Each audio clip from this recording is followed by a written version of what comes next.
I want to talk with you about the Iron Curtain. Jesus in Matthew 16:3 says, you look at the sky and you see its appearance. You can interpret its appearance. You can interpret the weather, in effect, but you will not interpret the sign of the times. He goes on to say, you're a wicked and adulterous generation. I'll give you a sign of Jonah. Well, Jonah was inside the belly of a huge fish for 3 days and 3 nights, just as Jesus would be in the tomb. This is where Jesus was headed, but the people were looking up there, looking around.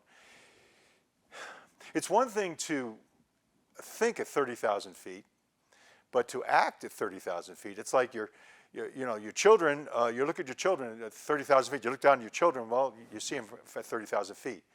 You miss what's going on. You miss what's going on in your marriage. You miss what's going on in current events. You won't look at it. And that was the problem of Jesus' generation. Thinking at 30,000 feet, not at ground level. I want to give you my little take on the Iron Curtain. Communism, that's what it was. It was mean communism. It was Nikita Khrushchev taking off his shoe and pounding it on the podium saying, "We will bury you." It was frightening to me, a young man, a boy in the 50s, not even in junior high yet, and it was very real. The bomb shelters, and oh wow. And then the assassination of JFK in 1963, oh my, that was like, wow. I didn't know that happened. Truth is, it didn't happen. It doesn't normally happen. It was happening. This was going on. The 70s, sexual revolution, the marijuana. I joined Students for Democratic Society, SDS, in the 60s and early 70s when I was in college. That was a communist organization. I was being brought into communism. We will bury you. Well, they didn't do it through war. They did it through what Yuri Bezmenov called, he's a former KGB, like the CIA. Well, the CIA is like the KGB now. But the KGB of Russia, of the Soviet Union, he would go in and he saw what was going on. He escaped into the Western world and into America, dressed like a hippie. He got in with a group. He escaped from the KGB and from Soviet Union, and he went on talk shows, and he went and he communicated about the demoralization of America and the West.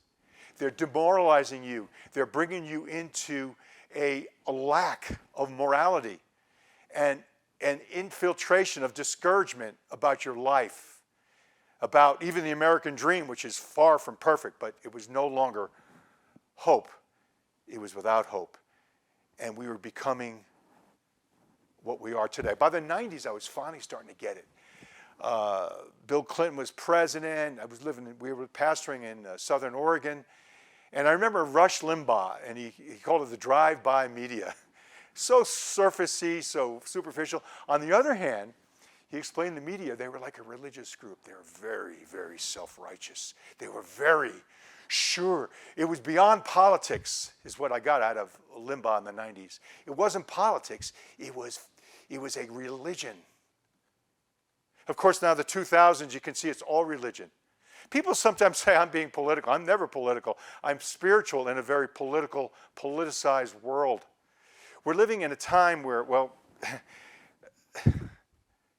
the Animal Farm has come to you. Animal Farm is George Orwell's book about communism taking over. The pigs take over. They take over the world, and you're part of that, and you're in it. And you don't know it. You know why? You're living at 30,000 feet. You're thinking at 30,000 feet, but you're also living at 30,000 feet. You're not interpreting at ground level. So back to what I could call the new Iron Curtain, which is the same Iron Curtain, only that you and I are living in an Iron Curtain, and if we know it, we can come out of it. Jesus talks about wars and rumors of wars in the days before his coming. He talks about so many wars that there's rumors of wars. I mean, there's so many wars that it's just wars, there's another war coming, but it's also interpreted as the fog of wars. And that's a very interesting interpretation. There's so many wars now, there's the fog of wars. We don't even know why they're coming. We don't even know who to root for. For instance, Joe Biden will leave weapons in Afghanistan, the President of the United States, and he leaves the weapons in Afghanistan. Nobody's that dumb. He left it there on purpose. So that's the only reason why he would do it. And now Hamas attacks Israel, and there's a war there. I mean, did they use some of the weapons that they left in Afghanistan? I mean, why? You see, the globalists, they back both sides of the war. They back rallies today. The left backs Palestine, the Hamas, and they also back Israel, because that is fog of wars. These are the times we're living in. This is oppressive. This is exactly what Yuri Bezmenov was talking about, the oppression coming upon a people. We are becoming the Iron Curtain. I remember Radio Free Europe. We used to give to Radio Free Europe. Help those poor people. All they get is propaganda. That's all you get. And here's a hard one for me to take, but I'll tell you. In churches, in most churches, you don't get the message that I'm giving right now. You don't get it. You get this message, again, at 30,000 feet, but the interpretation's at 30,000 feet. So therefore, you don't see what's going on. I call it theological snobbery. There's a lot of hearing only, but not application. There's not an interpretation of the times. Salvation itself. If I'm giving out 4 spiritual laws or 5 spiritual laws, but I'm avoiding the fact that people are stressed out when they're going through the supermarket to buy food. They're seeing the prices are so high. They don't understand why they can't trust the vaccinations. But why? Because there's so much evidence to show how bad they are. And there's stress. We talk about it, but we don't get specific, but we have to. There's a group called Acts 5:29. Well, of course, it's right out of the Bible. We must obey God rather than men. But there's 3,000 churches that have signed that, and they said that we will never, ever close our doors again. Ever. We won't. We won't close our doors because we're learning from what the mistake we made in March of 2020 and the days after that. We should have never closed. But theological snobbery says, oh, God's in control, it doesn't matter. What it is, it breaks down into an iron curtain. Propaganda. By saying nothing, you say everything. You've got to see the problem and face it. At ground level, think at 30,000 feet, but act at ground level. Then we can come to the solution and find real hope. Future. We can even find joy in difficult and evil times. Matthew 11, verse 2 says, the kingdom of heaven suffers violence, and the violent take it by force. Now, violence, I didn't say anything about weapons. I didn't say anything about murder. I didn't even say anything about killing people. I'm saying it's an approach. Jesus took that approach very clearly when he knocked over the money changers' tables. He violently knocked over those money changers' tables. He says, my house will be called a house of prayer. You made it into a den of thieves. There is a holy hatred that is so necessary to find holy love. The Bible says, hate evil. Hate it. Hate it in yourself. Don't start with somebody else. Start with yourself. All these things that are going on at 30,000 feet are happening right in street level. They happen to you. All the evil, all the oppression, well, it affects you and me. You see it and you hate it. And Jesus stood up for us, and he wants us to stand up with him against the wiles of the devil and the times that we live in. I've said this before. I'll say it again in this context. God is establishing a counterculture community. Again, in the early days of us becoming a communist nation, they infiltrated us, they made the hippies and the sexual revolution, and we were becoming communists. But there's a new counterculture. It's not about long hair, even though maybe my hair is long. I'm glad I have long hair. But that's not what I'm getting at. What I'm getting at is there's a new counterculture, and it's very, very vertical.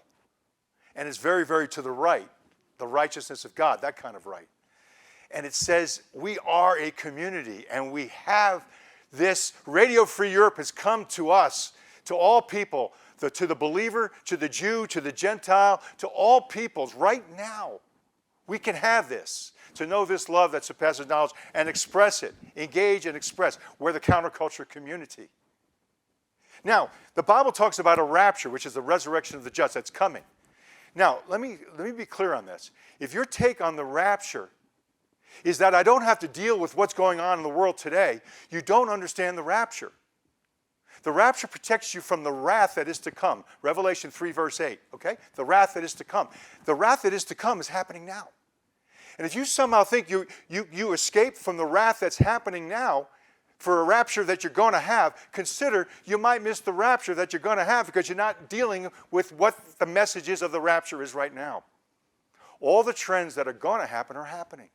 Why does Jesus say birth pangs? What are birth pangs? The baby's about to be born. Even Planned Parenthood knows that the baby's alive. Nobody denies that anymore. Birth pangs, it's happening. All the trends that are going to happen are happening. I'm not escaping anything. I believe in a rapture. I believe in an early rapture, actually. But I'm not trying to escape. I'm going through it. I'm facing it.